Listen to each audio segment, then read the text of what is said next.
Oke, sekarang kita mulai bagian renungan budinya. Di bagian belakang buku Lembaga Budi itu ada 99 renungan tentang akhlak, tentang budi. Cuma saya tidak mungkin bawa 99 ke sini. Saya ambil dengan rumus sakarepku dhewe.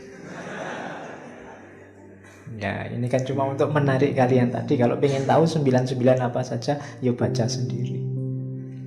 Saya bawa ke sini yang menurut saya mood aja untuk saya sampaikan di sini. Yang pertama, ini bukan yang paling awal sebenarnya. Kerap kali orang tua menyesali pemuda dan menuduhnya bekerja terburu-buru dan kurang pikir. Kerap kali orang muda menuduh orang tua lamban bertindak dan terlalu banyak berpikir. Katanya Hamka, alangkah sibuknya dunia kalau pimpinan hanya di tangan yang muda-muda. Dan dunia akan membosankan karena lamban geraknya kalau pemimpinnya hanya yang tua-tua. Gabungan di antara gelora semangat yang muda dan renung pikiran yang tua itulah yang menimbulkan keseimbangan dalam hidup. Ini jangan disambungkan sama pilpres ya.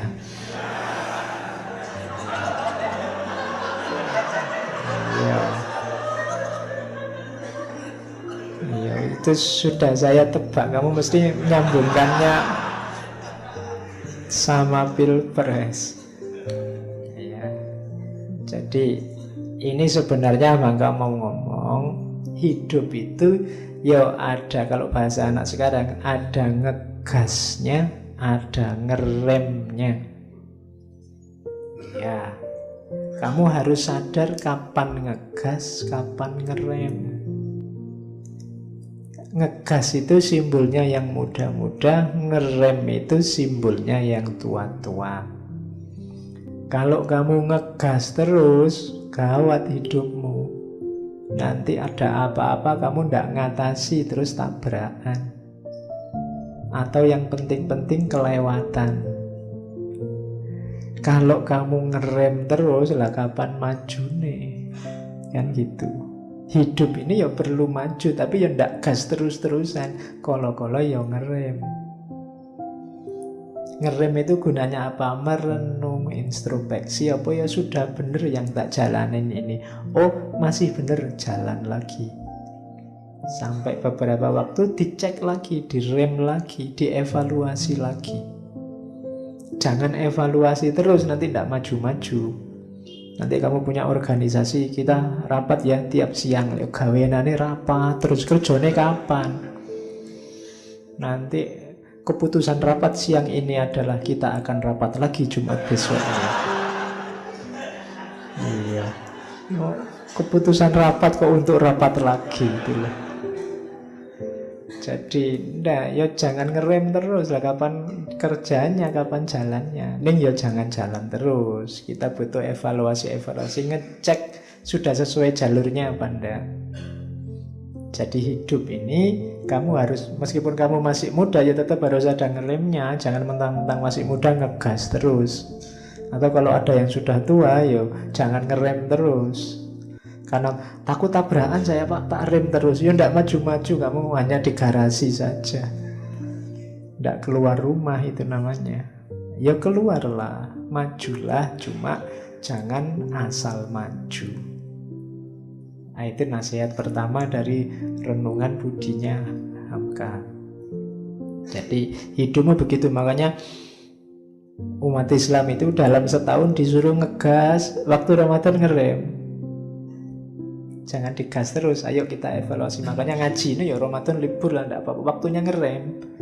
Kalau digas terus, filsafatan terus, puyeng kamu. Ada ngeremnya. Atau filsafat kok barat terus, barat itu kan cenderungnya ngegas, gagasan-gagasannya progresif. Yo ganti sekali-sekali timur. Timur cenderungnya harmoni, cenderungnya agak ngerem. Yo barat, yo timur. Jangan timur terus, alam gaib terus, alam batin terus. Susah nanti kamu hidupnya. Tidak bisa tanding di dunia nyata. Tapi juga jangan barat terus, progres terus. Nanti kamu kering hidupmu. Jadi ini sebenarnya pelajaran keseimbangan, bukan pelajaran pilpres.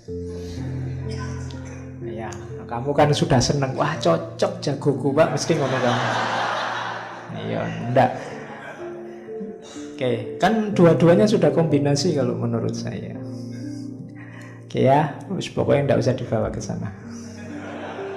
Terus nanti kamu potong, terus kamu upload di Instagram, capture gambar itu, nanti ngawatiri itu. Terus renungan kedua. Di setiap zaman, katanya Hamka, ada saja orang yang mengutuki zamannya. Dia tidak puas dengan zamannya itu. Banyak kita dengar orang-orang tua mengutuk zamannya, lalu menghayalkan kembali ke zaman yang telah lampau atau bernostalgia. Setengah orang lagi dari kalangan yang muda-muda mengutuki zamannya pula, lalu menghayalkan zaman depan yang penuh harapan. Pada hakikatnya tidak ada satu zaman pun yang sempurna baik, dan tidak ada satu zaman pun yang sempurna buruk. Tetapi yang terang ialah bahwa jarum zaman tidak dapat disurutkan lagi. Banyak orang yang hidup di masa lalu, ada orang yang hidupnya dalam mimpi masa depan. Kenapa dia tidak puas dengan zaman sekarang? Inginnya di masa lalu, padahal orang masa lalu juga tidak puas dengan zamannya itu. Mungkin besok di masa depan kita juga tidak puas dengan zaman kita yang akan datang. Manusia memang, kalau katanya Quran kan, punya tabiat pengeluh, khuliqa halu'a. Mengeluh terus, dikasih apapun ngeluh. Kenapa? Yang dilihat terlalu sisi jeleknya, tidak pernah bersyukur. Ingatlah bahwa, katanya Hamka, tidak ada zaman yang sempurna baik atau jelek total, itu tidak ada. Pasti ada baik-baiknya, ada juga jeleknya. Jagomu juga begitu. Tidak ada yang sempurna. Zaman siapapun. Boleh kamu sebut orde lama, orde baru, orde reformasi, presiden siapapun, tidak ada yang sempurna. Kalau kamu nyari yang sempurna, kamu hanya akan jadi pengeluh. Siapapun nanti yang memimpin, kamu akan mengeluh. Jadi, jadikan yang kurang-kurang itu sebagai tantangan. Kalau tantangan, kamu tidak mengeluh, tapi harus diselesaikan. Dan kamu tidak akan bisa kembali ke masa lalu, sebagaimana kamu tidak akan bisa tiba-tiba ke masa depan. Zaman tidak mungkin surut atau dipercepat. Maka apa? Kuncinya hari ini. Itu Hamka menasihati itu, jangan gampang mengeluh. Nanti kamu stres terus. Syukuri, nikmati yang baik yang hari ini kamu temui, atasi yang kurang yang hari ini kamu temukan juga. Itulah rumusnya orang hidup. Jangan mudah mengeluh, jangan tidak puas selalu. Itu sumbernya kesumpengan hidupmu, sumbernya kita stres terus-terusan, tidak ada akhirnya. Diganti siapapun memimpinnya, kalau watak kita seperti ini, ya tidak selesai-selesai. Terus, renungan ketiga. Jangan tertawa melihat orang jatuh, sebab tidak ada kejahatan yang disengaja. Tetapi bersyukurlah kepada Tuhan karena kita sendiri tidak jatuh. Dalam hal jatuh, janganlah terlalu percaya kepada diri sendiri dan kepada datarnya jalan-jalan. Karena menurut laporan dinas lalu lintas, lebih banyak mobil yang jatuh di tempat datar jika dibandingkan dengan yang jatuh di tempat pendakian atau penurunan yang berkelok-kelok. Kecelakaan itu justru banyak terjadi di jalan yang sepi, yang datar, yang lurus. Begitu jalan kelok-kelok, orang cenderung hati-hati. Ini nasihatnya Hamka apa? Loh, kamu jangan suka menertawakan orang yang sedang jatuh dengan asumsi hidupku loh Pak lurus terus, saya tidak akan begitu. Loh, hati-hati, banyak orang jatuh itu bukan karena jalannya belok-belok, tapi karena jalannya lurus. Karena lurus orang tidak hati-hati. Ada ditangkap KPK terus kamu ketawain, rasain makan uangnya rakyat. Loh, jangan-jangan kamu sebenarnya juga terancam oleh itu. Kamu mungkin korupsi dikit-dikit tapi tidak sadar. Kamu merasa tidak jatuh tapi sebenarnya kamu jatuh. Atau kalau memang kamu tidak jatuh, kamu menertawakan dia, itu tidak berbudi. Katanya Hamka, yang berbudi apa? Bersyukurlah kamu tidak jatuh seperti dia. Terima kasih ya Allah, aku tidak ditaruh dalam situasi posisi yang memungkinkanku korupsi. Karena aku tidak jamin kalau aku di posisi yang sama tidak melakukan hal yang sama. Nah, itu yang dimaksud jalan tadi. Bersyukurlah pada Allah dan berdoalah semoga kamu selalu ditaruh di posisi yang aman untuk tidak jatuh. Doakan temanmu yang jatuh itu jangan ditertawakan, semoga dia segera sadar dan kembali ke jalan yang lurus. Kan harusnya itu. Karena biasanya seperti pernah saya bilang, kalau ada orang jahat masuk penjara, kalau ada koruptor ditangkap KPK, itu kan terus kita merasa sombong, merasa besar, kita tertawakan dia. Menertawakan itu berarti merasa kamu lebih benar dari dia, merasa kamu levelnya lebih bersih dari dia. Dan ini juga penyakit hati. Maka bersyukur saja sama Allah. Wong kebaikanmu hari ini juga atas anugerah, atas pertolongan dari Allah. Tidak ada jaminan kalau kamu di posisinya dia, tidak kayak dia, jangan-jangan lebih parah. Nah, jadi itu nasihatnya Hamka yang ketiga. Ini untuk zaman tahun 60-an, Orde Lama. Saya tidak tahu kalau sekarang masih relevan apa enggak kamu dinasihati kayak gini. Tapi kelihatannya ya masih. Jadi jangan, karena penyakit paling susah diobati itu sombong dan paling susah dideteksi. Wong merasa tidak sombong itu kan juga sebentuk kesombongan. Loh iya kan, kayak saya ini Pak, tidak pernah sombong saya itu. Sama aja itu, sombong. Oke, terus renungan yang keempat.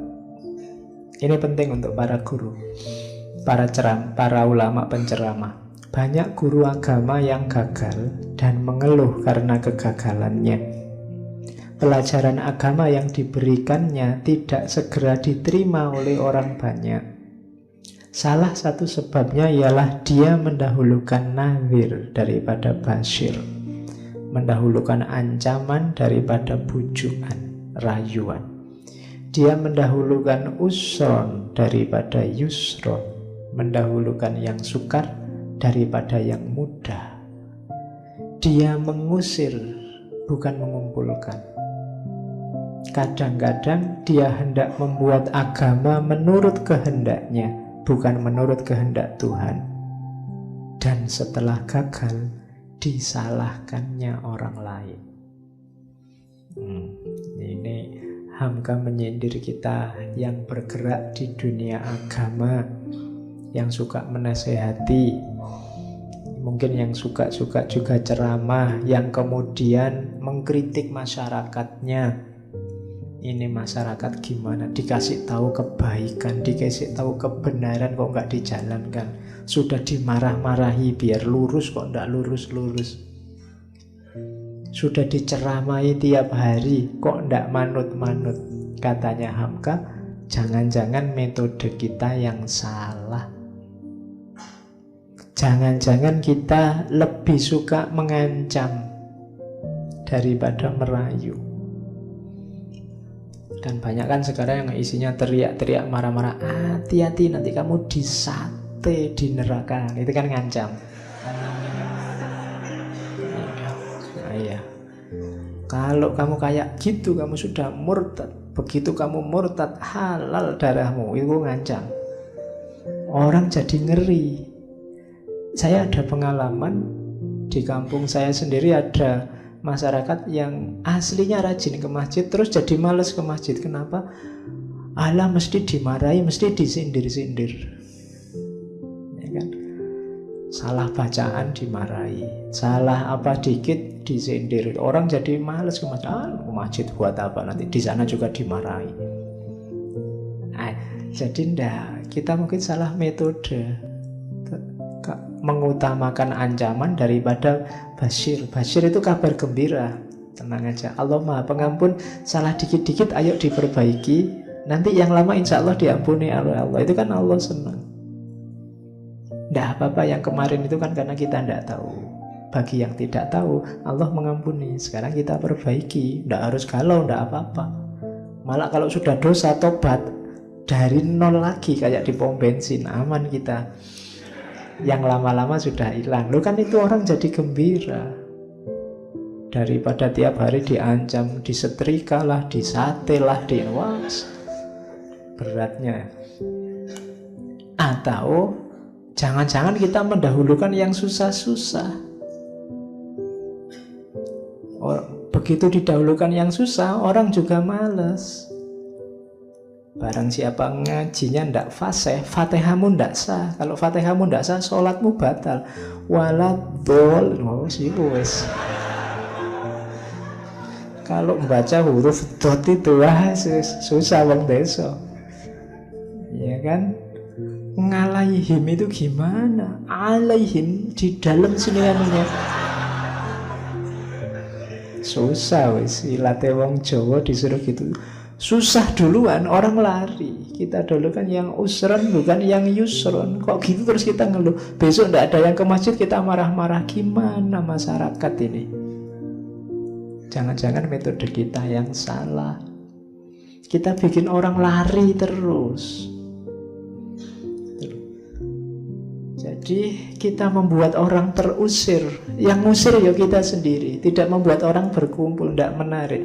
Para wali zaman dulu coba dilihat. Untuk menarik orang ke masjid, dikasih kentongan, dikasih tambur besar itu. Dulu kan itu orang, ini ada apa toh kok? Jangan-jangan ada pertunjukan musik nih. Itu kan ada kayak kentongan dipanggil datang itu. Oh enggak, di sini mau sholat. Kalau mau sholat itu kan membuat orang datang berkumpul. Sunan Kalijogo bikin wayangan itu kan. Hari ini wayangannya diharamkan. Loh, itu dulu membuat orang kumpul. Setelah orang kumpul, ajaran dimasukkan. Dan itu pelan-pelan. Orang kemudian jadi baik. Digarap dari akhlaknya, terus tauhidnya, pelan-pelan baru fikihnya. Jadi itu renungan yang keempat untuk para penceramah agama. Ayo diperhatikan, tugas kita menarik orang. Dakwah itu kan manggil. Da'ayatu itu manggil. Jangan malah bikin orang lari. Kita harus bikin orang datang. Kemaslah semenarik mungkin. Jangan bikin orang ketakutan. Wong sekarang dengar takbir aja kan kita lari. Lagi asik-asik gini coba dengar Allahu Akbar, kamu bubar mesti.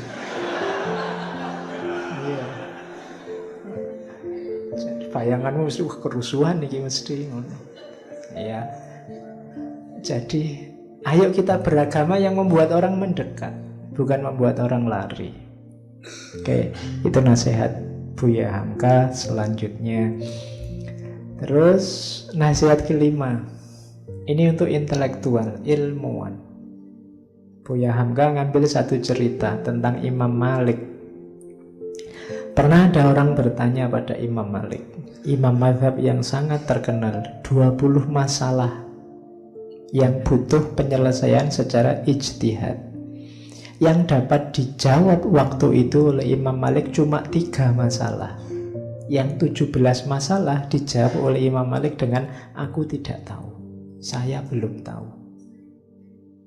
Meskipun demikian, tetap orang menghargai, menghormati Imam Malik dan tetap dipandang sebagai mujtahid. Jadi, di antara integritas seorang ulama, seorang ilmuwan itu kejujuran. Meskipun mujtahid, meskipun ulama besar, meskipun kodi, kalau zaman dulu bahkan ada namanya kodil kudot, kodinya para kodi, pemimpinnya para kodi, itu ya kalau ndak tahu bilang ndak tahu. Jangan ngarang. Jangan mentang-mentang, wah aku ahli agama ya. Kalau ditanya agama nggak bisa jawab, gengsi nanti derajatku runtuh, statusku jangan-jangan dicopot sama masyarakat. Nggak usah khawatir. Kalau kamu nggak bisa jawab, bilang tidak tahu. Saya tidak tahu, saya belum tahu. Nanti mungkin saya cari-cari, saya baca-baca lagi. Itu masyarakat nggak akan hilang penghormatannya pada dirimu. Justru kamu semakin mulia karena orang tahu bahwa kamu jujur. Itu pelajaran buat kita. Kalau tidak tahu, bilang aja tidak tahu. Kamu tidak akan kehilangan integritas keilmuanmu dengan itu. Jadi tidak harus, wah saya mahasiswa filsafat, tapi kalau ditanya filsafat tidak ngerti, gengsi, no. Dikarang aja lah. Toh filsafatnya sudah mati semua, filosofnya misalnya.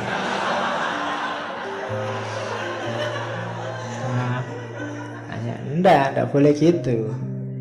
Bahkan para ulama zaman dulu itu sangat tawadhu.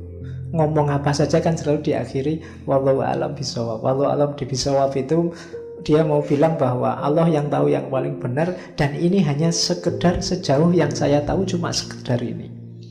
Mungkin ada yang lebih benar, bisa saja. Nah, itu pelajaran dari Imam Malik yang dikutip oleh Hamka. Jadi besok kalau kamu jadi ilmuwan, ndak apa-apa, jujurlah kalau ndak tahu. Jangan merasa mungkin nanti di antara kalian ada yang ulama, terus ulama itu kan selalu ditanya apa-apa sama masyarakat, tidak akan menjatuhkan martabatmu kalau kamu bilang saya belum tahu. Jangan memaksa jawab hal-hal yang kamu tidak tahu. Kalau kamu sesat sendirian tidak apa-apa, tapi ketika kamu semacam ini, kamu tidak cuma sesat tapi menyesatkan orang, karena kamu diikuti oleh masyarakat.